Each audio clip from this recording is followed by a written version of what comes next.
Follow the money. That's what I always say. You always follow the money. Yeah. This is Follow the Money with Mitch Moss and Paulie Howard on VSiN.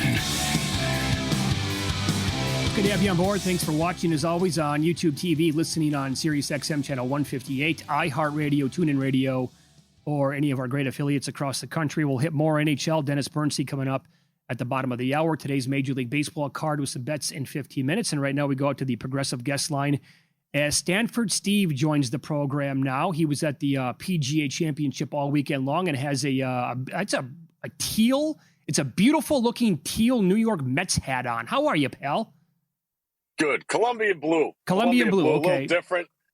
Great day to wear it. There's nothing better than beating the Yankees and taking 2 out of 3. The problem is that might be the highlight of the season for the Mets, but we'll take it. We're in a good spot. Series coming up against the Nats. You don't think that they have a Phillies-esque recovery in them for the season potentially? Right now, I don't think they have the wherewithal to get that hot. But, you keep going, winning 2 or 3. That's a decent deal. I just wish they weren't wasting such good starting pitching. But it's a long season. They got out of the rudder. Hopefully they keep moving upward.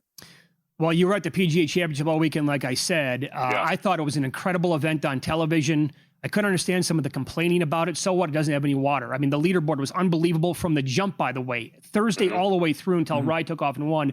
What did you make watching it there live? Guys, being new to this golf game, it's 6 years in and going to this event, since ESPN attained it, and being with Scott and being able to do some betcast stuff and walk with the golfers on Monday, Tuesday, and Wednesday, I was shocked at how different the course was. Because on Monday, Tuesday, and Wednesday, guys were super confident.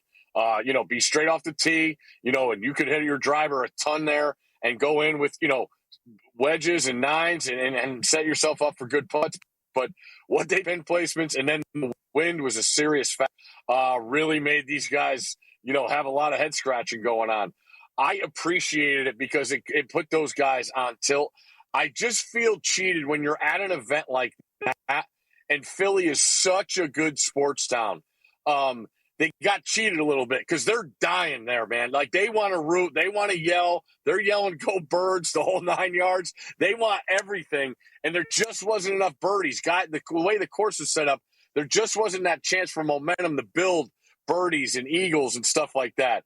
But the fans were incredible. That was my first time there at Aronimink, and it's set up for a great event. And I got to give it to Rye, man. I mean, the way he put together shots in the back end and, walking the course on 16 when he sticks that, shot up there for the birdie and then the putt on 17 and then the nails with the drive on 18 to say, you know what, I'm winning this thing. I'm going right down the middle here and we're gonna go home and get this trophy.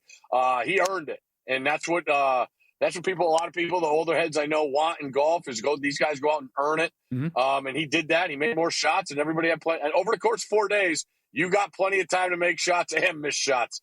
And he stayed in the fight long enough and pulled the trigger. And I was really happy for him. Super humble dude. Did you think it was pin placement? Why we didn't have a runaway? Because people were expecting 15, 16 under to win this thing. Yeah, there's a lot of things for it. It's not as big of a ballpark as these other places are. And so when you have that 8 green stacked next to the 10th green, I walked with, there was the feature groups on Thursday where the wind was really in things. It took a half hour for guys to tee off at 8. There was three threesomes up on the tee box at one point when I was up there. It was a combination of pin placements and the weather.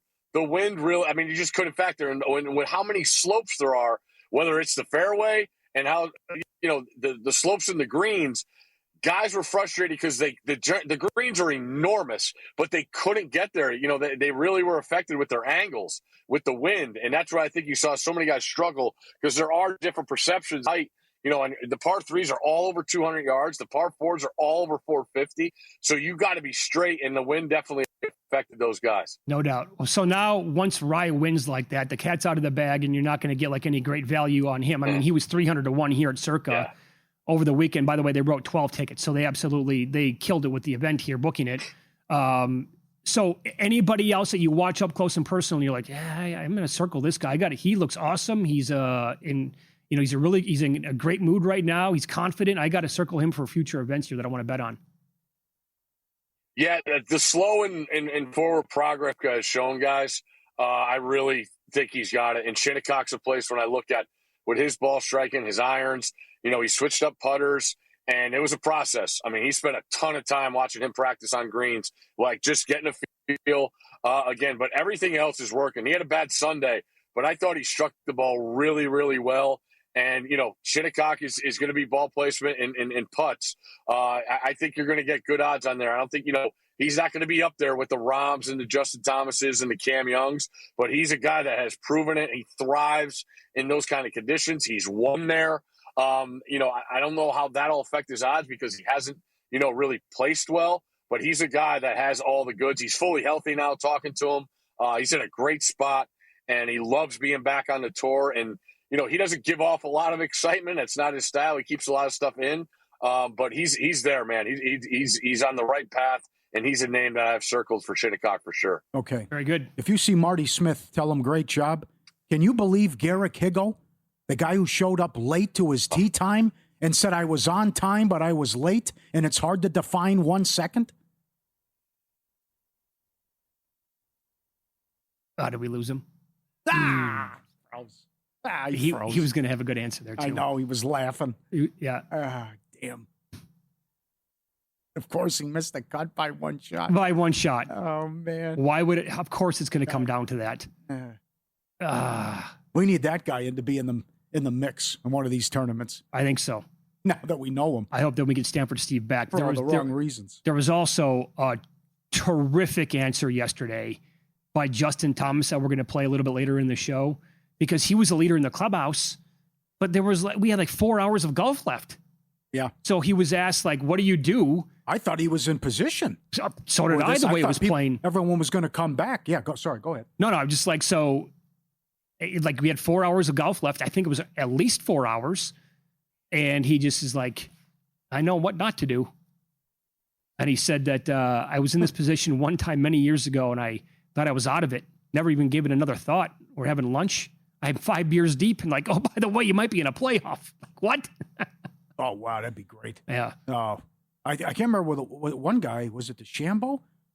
He left the golf course, and he had to turn around. That's right. It was years ago. But that was, I mean, who would think that was going to happen? But everyone looked like 5 under was going to get in a playoff until Rye took off. And also the big names couldn't do anything. I know. You thought Rahm's going to win. Rahm was the favorite in play. Rory, maybe. Scheffler was favored for much of the tournament. You expected a run out of Rory? Because you knew the other guys were going to fall apart. But just like, who was the guy you were going to land on? It was right there for Cam Smith, too. I know. Just couldn't make one putt. He's 5 under, Cam Smith is, and he's got the entire back nine to play. So he is within 1 stroke of the lead, and he has 9 holes of golf left. And that is when he started to go right off every single drive. So then he had to try to, like, regain, go up and down. And then the drives were so bad, recovering from that. And then he put himself in a bad position for like a long putt, and then he couldn't sink them. Just like, it's right there for this guy. So we needed Smith to do exactly what Rye did, had the wrong guy. But yeah, here at Circa, they closed 300-1 and they wrote 12 tickets on him. And then they put Jeff Benson tweeted out that they added some more. Bettors took some at plus 1850. I think that was after Saturday night, going into Sunday's round. But overall, good story. And I know people want to make fun of the 2 gloves and also the iron covers. That's a great story. It's a terrific story. Yeah, the guy, as Steve was referencing there, super humble. It goes back to his upbringing when his parents did not have a lot of money, but the one thing that his dad did was make sure that he spent money on a good set of clubs for him to go out there and play with. And his dad every single night would come out there and clean off the irons with a pin and baby oil. And it's just like, and then he would cover them up because he didn't want him to be dirty for him. And Aaron never forgot that. He's like, this is who I am. You can make fun of it all you want. I'm never going to change. So that's pretty cool, actually. The 2 gloves looks a little goofy, but he's like, it's freezing in England. So when I was playing golf, I wore the 2 gloves to stay warm, and I got used to it. But yeah, everyone says he's the nicest guy on the tour. Sure. That's good. Great job. And I also like how it played out more than the U.S. Open. I was stunned by what the winning score was, and it looked like 6-7 under was going to get there. We turn the page to the Byron Nelson. Scotty Scheffler is plus 150 to win the tournament. Yeah, what do you think of that? Oh, my God. That is outrageous. So what is he? What's he top 10? Minus 560. To go top 10. Oh, man. I lost with him top 5 this weekend. Yeah. Yeah, he's human. You're telling me that Scotty was tied for the first round lead. Yeah. I got plus 115 to go top 5. He can't do. I think we got Steve back. Where were we with Steve? Higo. Yeah. What do you think of Higo? We need more of him, don't we? It's funny, guys. There's, everybody's getting out of town yesterday, Josh, because they're at the airport. They're like, hey, we need a countdown clock for Higo's boarding. I guess he has a problem telling the time. Oh, man, that was a fiasco. I couldn't believe, hey, early, Belichick, right? That's it. Yeah, that's it. Coughlin. That's it. Yep. 5 minutes early. That's all you got to be. Yep. Didn't have the watch. He said, I didn't my watch or my cell phone when I was practice putting. But then he does the interview with Marty Smith. He's got the watch on. Yeah, sure. Steve, we're up against it. Thanks, man, for taking a couple of minutes today. We appreciate that. Sorry about that. I had the phone on the dashboard and it melted. The phone got too hot. No worries. It happens. It's 100. Yeah, it's 100 back on the East Coast. Today's Major League Baseball betting card is up next. You come at the king, you best not miss, and he doesn't very often. That's coming up next.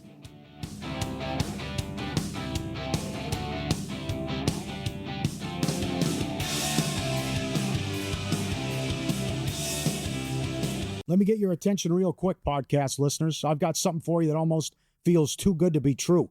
First, credit where credit's due. If you're listening to this podcast, you're already leveling up your betting game. You're riding along with our best bets and top angles. And when there's a good game on, you're getting involved with a few props and alt markets as well. There's one more layer if you really want to step things up, and that's VSiN Pro. I've mentioned it before, but things are only getting better for our pro subscribers. We just rolled out our MLB prop projections, breaking down some of the best edges across strikeouts, hits, home runs, and more. And that's on top of everything else pro subscribers already get, including public betting splits, expert picks, and betting guides across the sports calendar. If you haven't tried it yet, stop sleeping on it. You can get your first month just $9.99 or save big with promo code POD26 on the annual subscription. Hit the link in the description and start cashing in with VSiN Pro. All right, back to the show.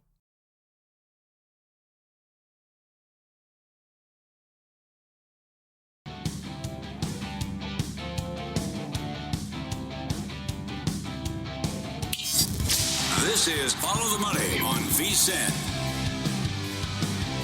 All right, so we referenced this in the previous segment. You'll hear it now for yourself.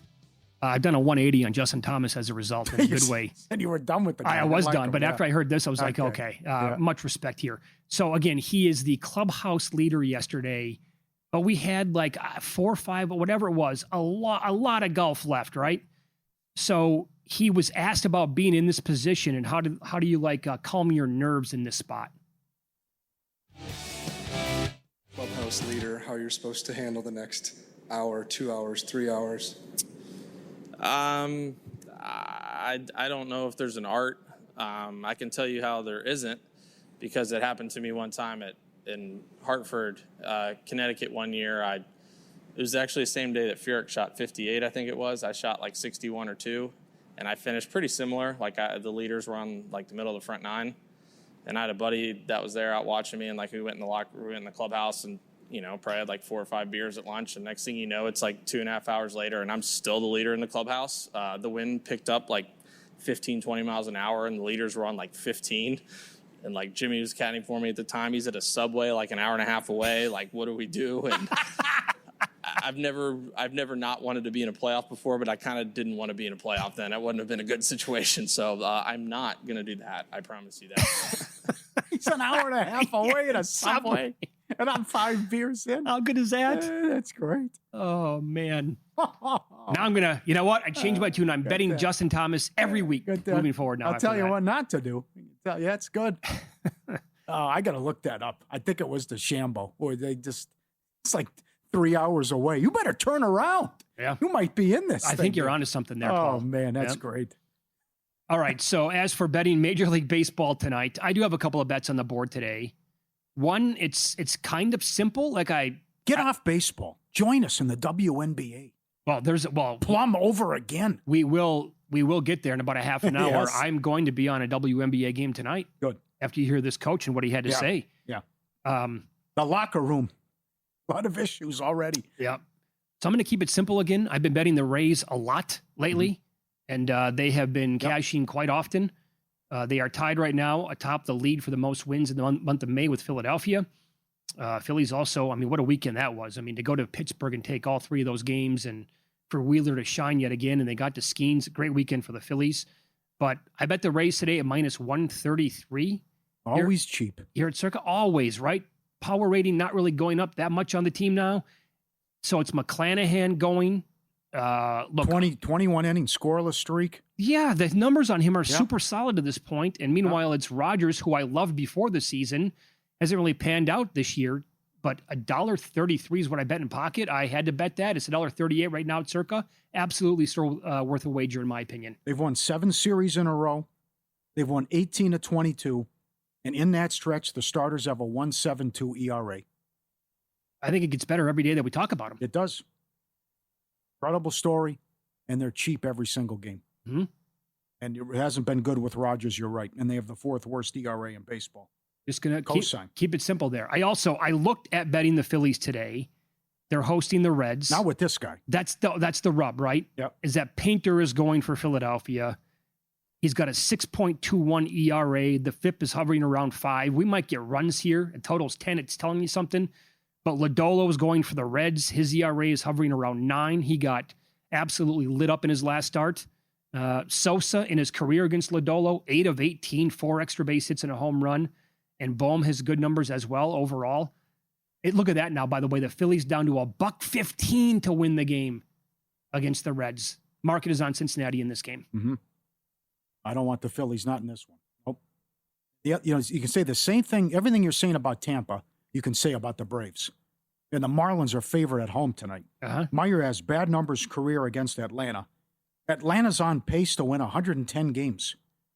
Plus 98 run differential. 13-1-1 in the 15 series so far. Richie's $1.05, 8.5 the total. I was going to ask you, and this number's moved a little bit. Should they be dogs in the game? No. A plus 98 run differential, 16-7 on the road. Both of those are best in baseball. And this guy's numbers are hideous against Atlanta. I don't know. Another man. one. Yeah. Something stinks. Yeah. A little bit with that one. You got a Malinsky special with the Cubs, but again, Imanaga is cheap tonight at home. They've won 15 in a row at home.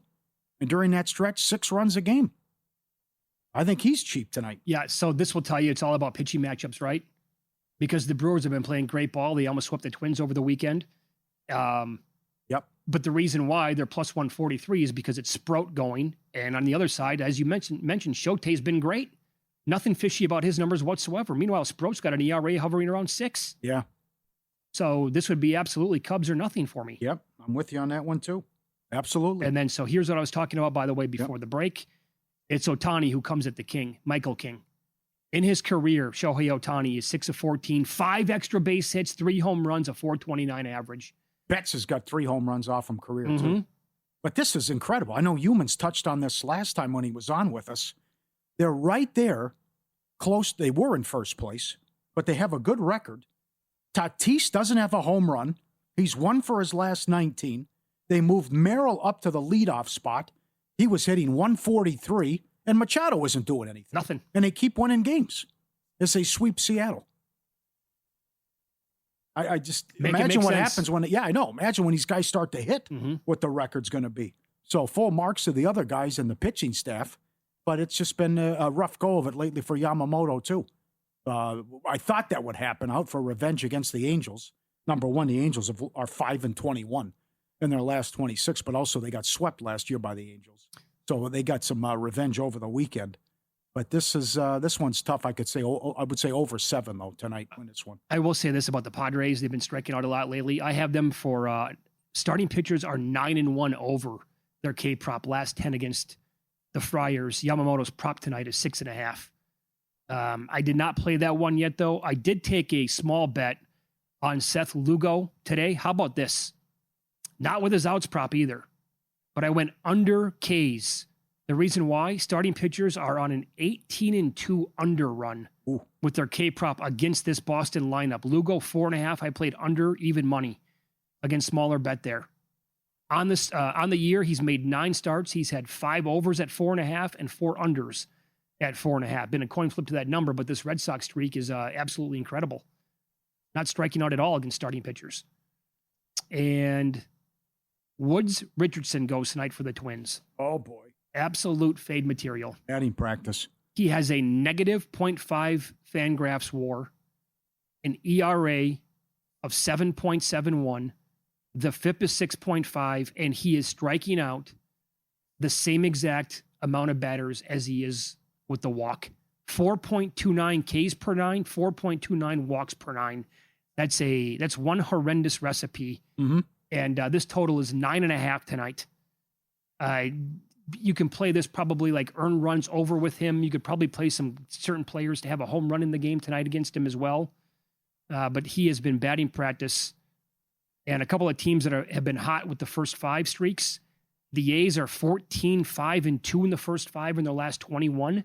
And the St. Louis Cardinals they won't go away. No. 11-4-2 in the first 5, last 17. Yep. The A's seem cheap. They're 6-1 in Ginn starts. And Kurtz walks every single game. That's the other thing. The on-base streak is at 40 now, and he leads the league in walks. So you can attack those props and attack the A's. And again, the Angels, 5-21 in their last 26. They just got swept at home by the Dodgers and were outscored 31-3. So since you asked me, hey, how about some Angels to win the division? Sure. I think it's the worst record in baseball. It's not even close. Sounds about right. And those tickets on Soriano for the Cy Young, bye-bye. Another bad start? Oh, he got lit up for 6 runs. Yeah, he has no chance to win now. Okay. I would still look more at Ohtani. That it's 3 bad starts for Skeens now. Yeah. And if Ohtani's going to have an ERA under 1, he's going to get it. Boy, Sanchez was so good, though, over the weekend. Yeah, he was. One other player prop to look at tonight, Nolan Arenado in his career against Robbie Ray. Yes. 16 of 43 for a batting average of 372, 11 extra base hits, 3 home runs, 12 RBIs. So you could do the total. You could do the total bases. You could maybe even do a home run prop with him if you'd like. And the Giants are starting to hit now, too. Devers and the other guys. Mm-hmm. So that totals is 9. Yep. So Mookie is own King, Arenado, Ray. Got the Kurtz. Oh, also Valdez has owned Cleveland going back. 5-0 with a 2.30. Oh, very good. And he goes today. Yep. But I'm with you. It's the same teams that keep coming up at great prices. Cubs at home, Tampa Bay anywhere, Atlanta anywhere. Sure. The way to go. What'd you say? They're 13-1 in series? 13-1-1. 13-1-1. The only loss was to Seattle. They blew a 4-run lead in the first game of the series. That's right. But they won every series but one. It's incredible. It is. I don't know what's more impressive. That, the run differential, are on pace to win 110 games. I know it. All right, follow the money here on VSiN, the Sports Betting Network. We'll talk pucks. Dennis Bernstein on the program coming up next. The total is 5.5. Man, is that stinky or is that my imagination? We'll ask him coming up next here on VSiN.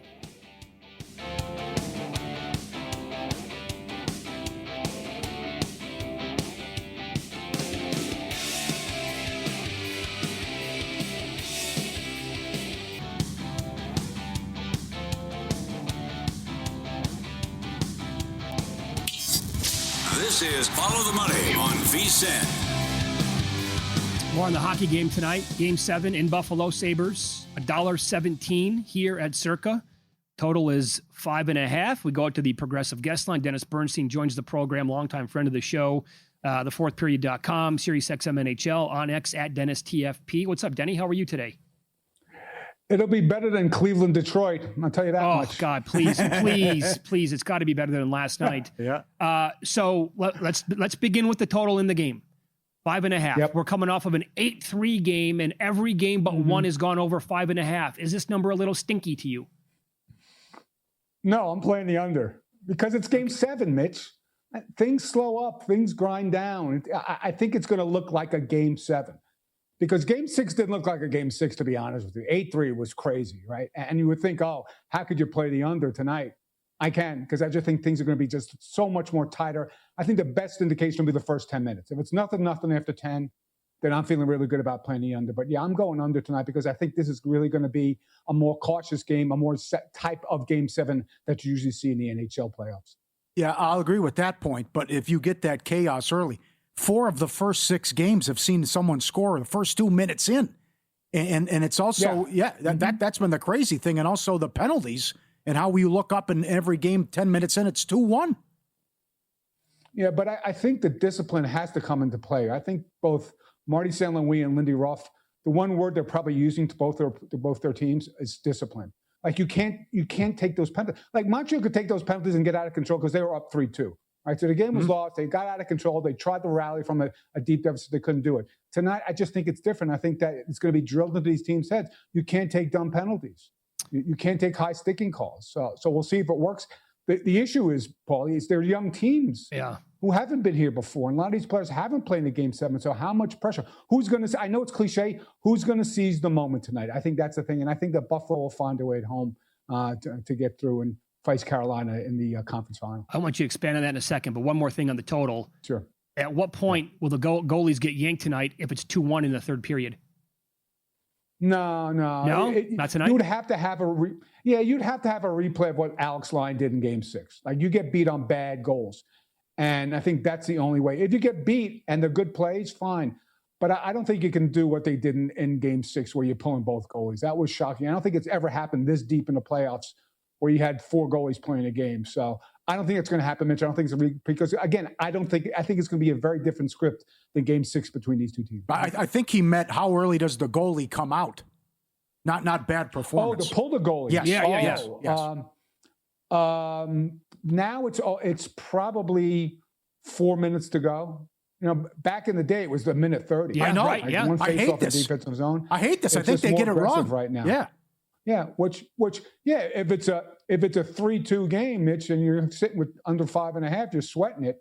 I think it might be 3-1 though. So I think there'll be probably 4 minutes to go before you see the goalies getting pulled here in this game. Okay, expand on why you think Buffalo wins tonight and why you think it's worth a bet. I think home ice will finally show up. Although when you talk to the coaches and they ask why these teams play so well on the road, they don't have answers. So it's a lean towards Buffalo. This is a tight game. Like, could the Canadians win tonight? Yeah, they play more disciplined. If Dobish is better than UPL, who I assume is going to play in net, yeah, Montreal has a path to victory. I just like Buffalo because I think they can't be that bad at home for 2 rounds. I think this is the one game they focus in on. I think they're going to stay in a hotel. I think they stayed in a hotel last night to replicate the road, travels, which is kind of silly, to be honest with you, because they're 2 minutes from their houses. But I just like Buffalo on a slightly. I just think this is a close game tonight. I just lean towards the Sabres because I love the way that 7 goals in a row is really convincing, Mitch. Like, that doesn't happen in a Game 6. And I know that the Canadians are running all over the place, but the way they finished against especially a guy like Dahlin and Thompson, the way they showed up in Game 6, I'm leaning towards them tonight in Game 7. How do they match up Thursday against Carolina then? I don't know, because Carolina hasn't played in 2 months, Mitch? I mean, Paulie, they haven't played. So, Carolina's the better team. They could be the most dangerous team because you know what? They don't overpower teams, Paulie. They suffocate them. Like you saw and I get it. Ottawa and Philadelphia is not the level they're going to face against Buffalo or if they assume they get to a cup final. I understand that. But don't discredit them for dominating those 2 series. Those teams didn't have a sniff in 8 games. They earned 8-0. So Buffalo will have a shot because they're a better offensive team. But when you look the way that Carolina is playing with the rest that they have, Freddie Anderson's playing well, and I think he's the whole key, Paulie. Yep. I think the rest of the guys will produce. Freddie Anderson, he's been here before in a big spot, and he hasn't produced. So the 8 wins he deserves, but now that the last 8 are the harder ones, Paulie. But you have to favor the Hurricanes here because the 2 best teams remaining are the Hurricanes and the Avalanche. Okay, Western Conference Finals tomorrow. Colorado 260. Why is Colorado you're picking, and how many games? Best team, most depth, more healthy. I like Colorado in 6 in this series. I think it would be 7 if Mark Stone was healthy. Mark Stone isn't practicing.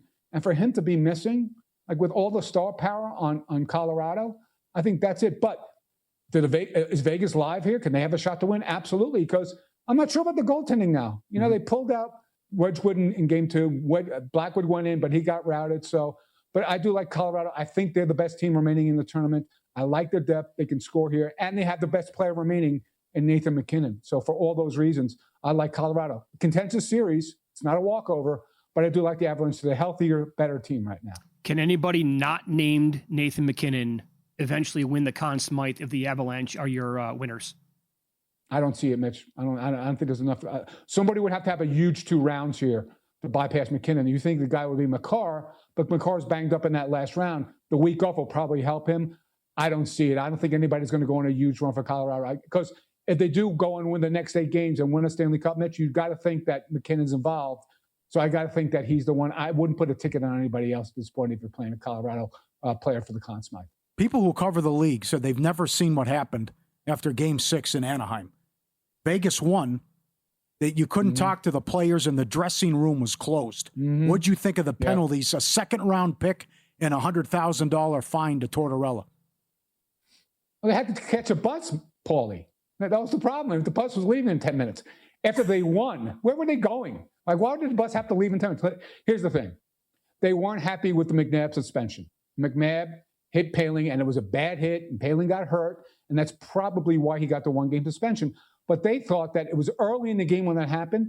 So they think, okay, him missing that game was enough. They thought it was punitive. It's not how you grow the game. And I know they're going to put it on Tortorella, but if you read the release by the league saying their availability has been in question throughout the entire season. This has happened more than once. And Torts was only there for the last 10 games of the season and the playoffs. This is an organizational thing. Look, I think what will happen is they'll sit down with the NHL, with Bettman and Daly. They'll be contrite. Maybe they pull back the second-round pick. That's a heavy fine, but you can't do that. And they won the game, Paulie. I mean, come on. Sore winners, really? Like, that's what you're going to do? That's your response because you won the game and won the series? I see if you lost, I could maybe make a case for it. Yeah. But it's unprecedented. They deserve that fine. But I think when push comes to shove, the league might back off a little bit because I'm sure Bill Foley will get involved and say, hey, that's a little bit too much. You know, Torts doesn't write that check, but that was unprecedented. It was a bad look for the team and for the league, to be honest with you. And they're trying to undo it by assessing those penalties. I will say this. If you do think the Golden Knights are players against Colorado, I know the Stone injury is going to be huge. I totally agree with you. But if you think they can come out of this and win the whole thing, I would not bet them to win the Stanley Cup. I'd look at Marner and maybe Carter Hart, and that's it, to win the Conn Smythe. Much better numbers out there than the Golden Knights to win the whole thing. Yeah. And if they win, Mitch, they're going to win grinding out games, right? So a play for Carter Hart is probably a good play because if they're going to win games, they're probably going to win 3-2. Yeah, right. Like right. 3-2, 3-1. They're not going to win 7-4 games where Mitch will go off or Dorfiev is going to score more goals. He's got 9 goals. So if they play the game they have to play to beat the Avalanche, your goalie has to be really good. That's Carter Hart. And his numbers are already good, Mitch. So if he gets all the way through, it's not unprecedented because back in the day, Jonathan Quick won as a goaltender for the LA Kings. It'd be a nice price on that ticket, but I could see a path where if they win those games in that manner, that Carter Hart could wind up being the Conn Smythe. The issue is with Carter Hart is are the voters going to vote for him given his history and why he was not playing in the league for a season or two. Do you think they would? They might. Okay. They voted. I'm not sure I'm voting. I'm going to be covering the Cup final. We're human beings. So that might be impactful. It could, especially if it's close, Mitch. If it's close between him and somebody else produces, I think that might tip the scales. I'm not saying it would, but I think that may factor in. I don't want to forget about this. You also, in like the last minute here, you like a player prop for tonight, yeah? I love Rasmus Dahlin shot prop over 2.5 shots. Of all the 3 plays I have tonight, that's the one I like the most because you saw what he did in Game 6. Yep. I think he'll take it over again in Game 7. He's going to be very, very aggressive. I love Dahlin over 2.5 shots tonight in Buffalo. Very good. Let's hope you're right. It's not a stink bomb like last night's NBA game. Jeez. No, it won't. It'll be great. You can follow Dennis on X at DennisTFP, fourthperiod.com, also SiriusXM NHL. He joined us here on the Progressive Guest Line. Great to talk to you again, my man. Thanks for the time. We appreciate that. Oh, it's great being on FTM, fellas. Thanks for the time. Appreciate it. Carter Hart, 75-1. I know. He's right. Ooh. They have to win 3-2. That's right. Another sports book with a great location is shutting down. And you're going to want to fade this team after hearing what their coach had to say coming up next here on VSiN.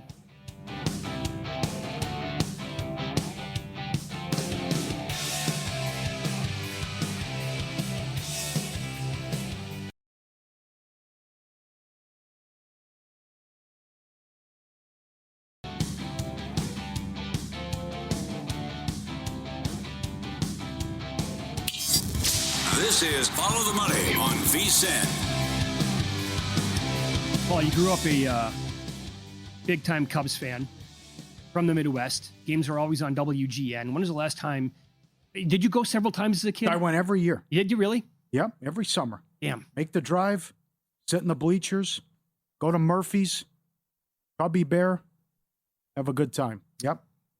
So I went 2 summers ago, got tickets to the 1914 Club, which is underneath the stadium. Couldn't believe what I was witnessing. Had 3 really good friends with me as well.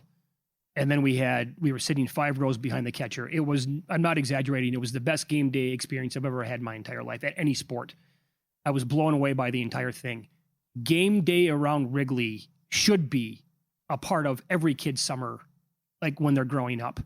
I could not believe how incredible, like the new look around the area is.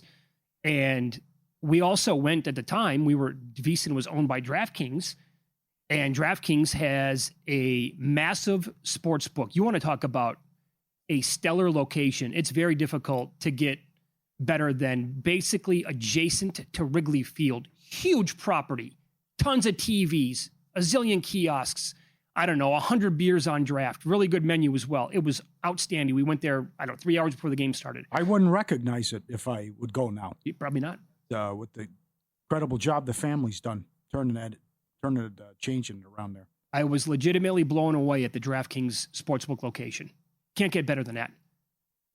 Today, news out, it's shutting down after only 2 years. The reason why the company said that increased Illinois wagering taxes are to blame for the closure. Now, the facility is going to remain open. Yeah, you just can't bet. You're just not going to be able to bet. Yeah. Incredible place to catch a game. Oh, my Lord. Top notch. Yep. But that kind of blew me away today. Like, if it can't make it there, then good luck to any other spot that's going to try to get in, like to the state of Illinois. Yeah. Well, Mike has said on air about what they should do and what his stance is with the taxes. I know that it's not feasible now. Nope. So that's certainly unfortunate. All right, and sad. Yeah, totally agree. So we talked baseball 20 minutes ago. You said, why don't you join us on the dark side and come over to the WNBA? That's right. Yep. Plum. Over every game points. Rakia Jackson over every game points. And of course, she gets hurt and likely out for the year. But there's a lot of stuff here if you pay attention and study it. And I'm interested in what's going on with this Dallas Wing story. We've been on it many times with Fudd, the number 1 pick in the draft that people were shocked. And the reasons may be because of who she's dating on the team. But she has the worst debut for a number 1 pick in 30 years.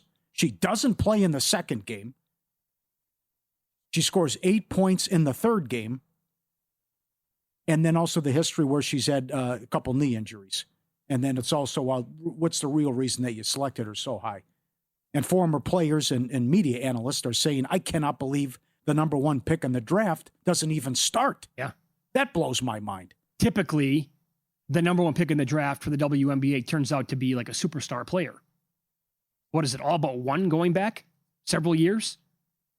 Where the player turns into like a hell of a player in the league? You don't even have props listed.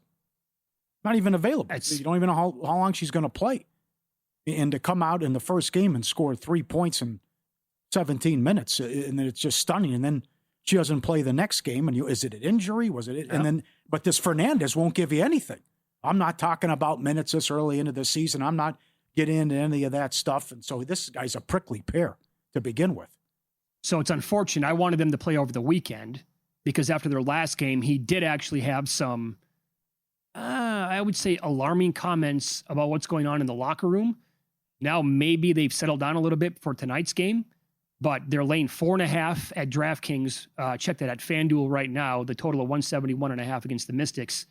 But here is their head coach, Jose Fernandez, after the last game. I go, there's selfishness in this locker room. There is. And, you gotta look in the mirror and be accountable on how you played. And don't get upset if you think that you should have played more, or you didn't play enough, or you didn't get the shots that you think you should have gotten. Really good teams, they don't give a about that. You know what they give a about? They give a about winning. Because that's what matters. Coach, thank you. Thank you. I mean, wow. Thank you. Okay, so, I mean, is there a chance that they don't like each other now already? That's definitely in play.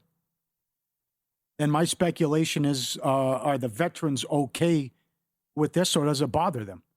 And it's also, I don't know who is he talking about. Mm-hmm. You're not getting enough minutes. You're not getting enough shots. Is he talking about the number one pick, or is he talking about some of the veterans? And then if you look at the stuff on social media, the fan base is upset at the coach and then saying this person needs to play more, or why wasn't this person subbed out? And they thought that the coach had a bad performance in the last game. But in any event, they had high hopes, and some expected them to make the playoffs. Yeah. There's a lot of time left, but you shouldn't have these issues 3 games into the season. What's happened? So how they respond tonight, I think is going to be big. I also like Kiki over points, who's been great for the Mystics, 15.5. She can score, but I don't know who he's talking about. You want to take the 4.5 just because? It's moved now too.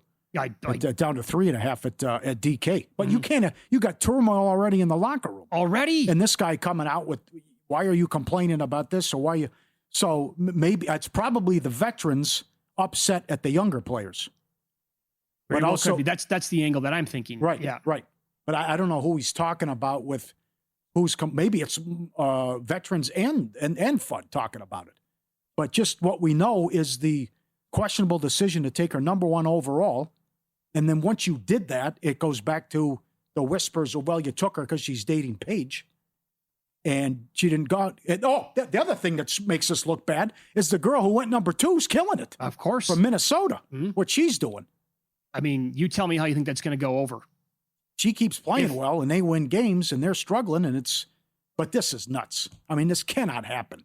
You're the number 1 pick. Well, this is like Ola Wakandi and like Anthony Bennett territory, where she has 3 points in 17 minutes, doesn't play in the next game, and scores 8 points in 20 minutes of the third game. And maybe, I mean, so if the other players not named Beckers and Fudd are livid, this is not going to go away. Yeah. Oh no. No one's talking about this. What if they break up? For sure. That has to be part of the discussion as well. And I'm pretty sure nobody thought of that. Well, what if they break up? Because they always say don't date at the workplace or don't bleep where you eat. Well, all this. I mean, if this is, that becomes catastrophic. You know what they're going to have to do? They will have to sell and trade the number 1 overall pick for pennies on the dollar. That would be my prediction. Well, if it ends poorly, and then it would just something happens in the relationship, and then it's just okay. Well, I don't want her here anymore, and that's exactly what would happen because Paige is going to win out there. Of course, she would every single time. So then it's like as silly as it is already. Then it just turns into it's completely foolish. Then, but I think that taking the 4.5 tonight with Washington, I'll pay. Yeah, I'll pay to see it. That's right. And Let me see your hand. It's how I really wanted to. I was hoping that Dallas would be playing over the weekend. Because then there's like no time. And maybe the time will be actually a good thing for us betting Washington tonight. But they had to go right back into the fire then after he made those comments. But they had the entire weekend off, unfortunately. So, and I don't know. Well, I think it's also good in play to see if what they come out looking like tonight. Imagine if they're pouting tonight. But I'm surprised he didn't say much about defense either. You know, they have to do a better job defensively too. I know they're up tempo, but you got a 170.5 again, and the defense has let them down. As a side note, so Portland is an expansion team. How bad is Connecticut? Yeah. Portland's laying 4.5 tonight at DraftKings. Yep. At home. Yep. And as I said Friday, the Aces at 4-1 to repeat. This Carter gal, oh my Lord, who they brought in, continues to light it up. And what if you're the best team and you already have the MVP, and now you get this big acquisition? And how big she is with the minutes and the points she's giving you off the bench. It's incredible. It's not fair. I know. Now, Atlanta's very good, but they were up 17 on the road and couldn't, they only had to hang on and win by 1. But that shows you when they bring their A game, they're going to be tough to beat. And they don't play till Thursday. But with Rickea Jackson being traded from L.A. to Chicago, it's a lot of Plum. And Plum, I think, that she can't be 20.5 with her points. She's flying over in all 4 games. She's more efficient, but she takes a lot of shots too. And she's $1 million player now with that contract, and everyone pays to see her. We're taking over the world's largest sports book, June 13th from 1 to 5. Game 5 NBA Finals, Brazil, Morocco, 2 other World Cup matches. Open bar, all-you-can-eat food. VSiN.com/Beyond the Booth, June 13th, 1 to 5 here at Circa. Open bar, all-you-can-eat, VSiN.com/Beyond the Booth. See you here. Game 1, Western Conference Finals is set for tonight. We'll tell you how Spurs can make betting history coming up next.